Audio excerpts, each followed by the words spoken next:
guys, I'm Sami. I am the current editor of the Emerald at the University of Oregon. We used to be the Oregon Daily Emerald. We call ourselves the Emerald. There's a little bit of overlap in the name. For all intents and purposes, we are daily online, so both names work. My name is Dahlia. I'm the incoming editor-in-chief of the Emerald, so I'll be taking over for the 2015-2016 school year. And we're really excited to share our story of our revolution and some exciting things that we have coming up. Yeah, so I don't know how many of you heard about us a few years ago when we had a revolution, but we were one of the first college newspapers to switch from daily print, which we had for over 100 years. I think it was like 110 or so years of solid daily print when we decided to switch. And we actually had a very stable profit model. Our ad revenue was increasing, and we decided it was time to shake things up a bit. As our old publisher used to say, we just got a new one last year, but it was time to cannibalize ourselves, because if we didn't do it, somebody else was going to do it instead. So that was kind of the story behind our revolution in 2012. We went from daily, which is this lovely broadsheet over here, to a new format that's we're tabloid shape now. We've got a much more magazine-like cover. One big standout image that we really hope. We work really hard to make it beautiful and make the content flawless, so that it really pushes the entire issue, since you're only getting one image on the front instead of kind of a spread of stories. So when that happened was when I think we first caught the Nieman Lab's eye, which is kind of exciting. It's probably why we're here today, but we're really excited to have moved past that transition, and what we're going to talk about today is how we've continued to capitalize on our digital potential since that switch. So one of the first things I'm going to talk about is operations. When we switched from daily to bi-weekly print, clearly there were a lot of things that changed. We didn't have to stay in the newsroom every night, only Wednesday nights and Sunday nights, which is pretty nice. And we kind of focused a team on digital operations. Last year, how the management structure was split up, we had one print managing editor and then two that ran the website and kind of oversaw content on that front. This year, how I changed things a little bit was I really wanted to get away from a print team and a digital team, because I really felt that there was a very strong divide. When you were writing content, you were either producing it for online or you're producing it for print.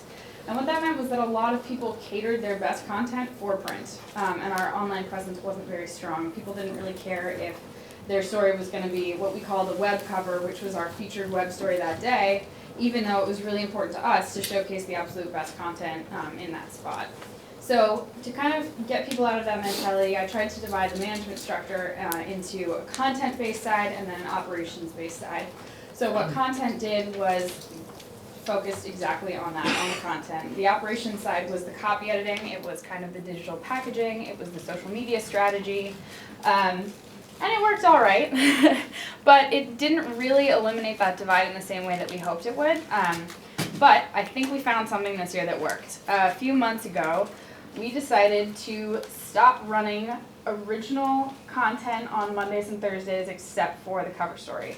What we did instead was take the best of the last few days online, so the best stories that the editors felt we had published and also the most viewed stories online, and we filled the paper with those stories, except for the cover story, which stays original Mondays and Thursdays. And really what we found is that we get to pick the stories that people have worked hardest on to go in the paper. We get to kind of create recaps of what's happened for those few days that we're summarizing, and also spin forward some of the stories that we've written online in the last few days, and if they've gotten more feedback, we kind of try and tie that into the article when we run it in print. And it's let us really focus on making sure that our cover story is fantastic, because that's the story and that's the image that's really trying to push the issue off the shelves anyway. It's taken a lot of work out of the night of copy editing. We used to be there till deadline, which is midnight, without fail on Thursdays, and that's not happening anymore, which is pretty nice. We would still do that if we needed to, but it gives us more leeway to play with the art and play with the cover story. Also, it's really let people stop focusing on specific articles that they know are going to run print, because they don't know that any of their articles will run in print. And we get to decide what the best articles were that are print worthy, and maybe not even the best articles, because some articles are better served for the web, and that's where they should live. but the articles that will play together to create a very cohesive package to deliver on our stands. And already we've gotten feedback of people saying that, you know, this whole issue is better than before. It used to be like pretty sporadic, and we can really look at the issue and say, all right, what we run last time, what are we going to run this time, how's it going to complement each other? And it's just been really great so far, and I think our focus is now more on the content than it is on one side of the content versus the other. So. Anyway, we also did something exciting this year. A few months ago, Back in we relaunched 2012, our the Oregon website. Daily Emerald went from this to this. We called it the revolution, and it changed the college media landscape. But innovation never ends. Now, we're relaunching dailyemerald.com. But this isn't a simple redesign. We're giving you more color, more links on every page, more ways for you to find what you need when you need it. We're also bringing a classic Emerald brand to the web, Game Day. The Emerald has produced special sections for UO sports for over 20 years. Game Day has been there for every roaring victory, every somber loss, and every championship bid. Now we're taking it online. Click on the Game Day tab to find our sports content and real-time game coverage. Our Twitter feed will move from ODE Sports to Emerald Game Day. We've also been working on projects that take our storytelling to the next level. Newspapers like the New York Times have a name for their front page, A1. It's the best, most relevant news of the day. It's top shelf. We're applying that philosophy online. Our long-form multimedia pieces will fall under the E1 tab. Once again, we're taking cues from our mentors and producing something that's uniquely our own. That's because we watch trends. But we don't settle for just following them. We set the pace. We make college better. That was sort of our promo video for how do I get this to stop? Okay, wait. Just X out of the page. Oh, just like that. There we go, tech guru over here. I'm a PC person. Get shunned for that in Oregon, but I survived. Yeah, so those E1 projects that you heard us talking about, we realized this year after seeing Snowfall, as I'm sure many of you did, and it's just like kind of that new exciting way to tell long stories online, that we wanted to try it out and that there were some stories that really deserved that awesome cohesive package online. So we've started producing once a month. This is one that we ran about Mariota before his championship bid.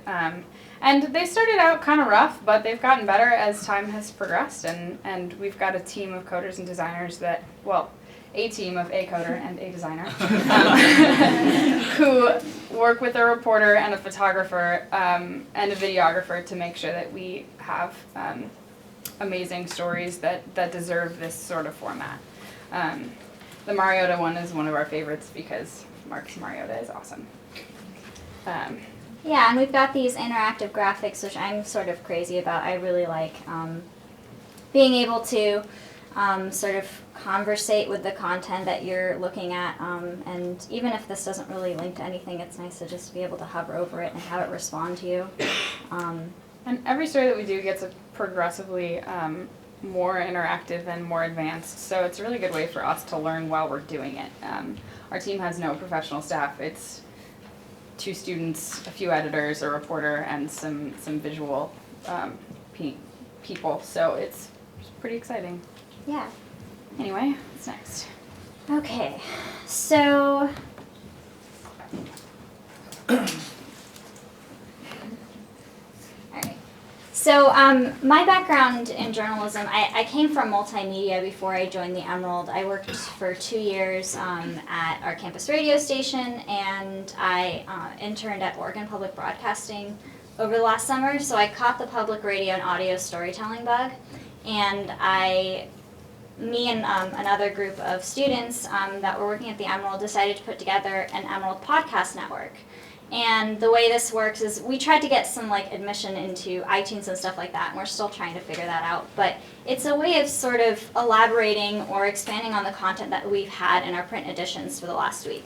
So for example, we have this sort of play on the Daily Show called The Weekly Show, and I co-host it with another reporter on the news desk. I used to be a crime reporter. Where we just talked about the biggest story for that week. So one week we talked about some stuff happening with a records leak in the administration. Another week we talked about this Oregon State University student who filmed a pornographic video inside the library. I don't know if any of you heard of that story, but we sort of discussed stuff like that, and we sort of lighten it by talking about a social media wrap-up. So we looked at yik yaks over the past week and talked about what people were tweeting and buzzing about online. We also have a really successful sports podcast. Actually, some people from our sports desk go over to the campus radio station and have a pretty good audience just talking about Oregon sports. Our football team, as you probably know, has gotten a lot of attention over the last decade. So the sports team has been able to participate in that. And then we also have these long arts and entertainment ones where people talk about Eugene nightlife and just general pop culture miscellaneous information, I would say. And then we have the app. Yeah, a few weeks ago we launched an app, which we're pretty excited about. We used to have one, did not function very well, so after we redid our website, we decided to focus on expanding into mobile, which is something that Dahlia is very excited about taking off with next year. Right now it just kind of collects content from the website. It displays it in a pretty user-friendly interface, but I'm pretty sure that moving forward, our goal is to create content that's curated specifically for app viewing. Yeah. And on that note, we go through a really vigorous vetting process. I'm sure some of you do too. For editor-in-chief of the paper, we had to present a strategic plan, and mine was based on integrating interactive storytelling and just making our content a lot richer. So having those visual eye breaks in your content online, so you're not just reading a block of text. One of the areas that I saw that we could really work on is that we were creating these beautiful double checks and nice design spreads in our print edition, but we weren't seeing that online. You looked at the text for the online version of the cover story, and there was nothing there. So one thing I decided that I would do next year is gather people from the computer science department, people that had backgrounds in technology and coding, and bring them in and have us work as teams to attack these stories. Because I think it's a lot more powerful when you have people working across platforms, working across professions to create this final product. I also think it's really important to create mobile optimized stories because we all use our phones to read the news these days. And essentially, I think we should create the content that we want to consume and that we have consumed, just like Joshua Benton was saying earlier today. And to focus our stuff on web, we need to look at Google Analytics to make sure that we're attracting the right audience and engaging everybody in our content. Yeah. Anybody have any questions? Yeah, we have time for 1 or 2 quick questions. How many people downloaded your app? Okay, so we haven't had an official app launch party yet. We haven't really unveiled it quite yet. We just So developed it hanging a out few in the weeks App ago. It's kind of beta. We have told all 200 people on staff to download it. I think we've gotten up to 80 of those 200 people on staff. So we are working on how to unveil that and get a lot of people on board. How has the reduction in print impacted you guys financially? I don't know the financial structure of the paper, but just in terms of losing print revenue, I know that's still our biggest revenue source. So how do you deal with that? Right, absolutely. Something that I didn't touch on because I'm not as familiar with the business side as many of you are, who kind of oversee both print and the business, was when we had the revolution and we switched to biweekly. Our print revenue really didn't decline that much, but there was some pullback. And so what we did instead was somebody who was editor-in-chief of the Revolution created something called the Venture Department, and it's basically an in-house creative suite at the Emerald. So people who don't want to advertise with us in print anymore can come to us and we will build them a website.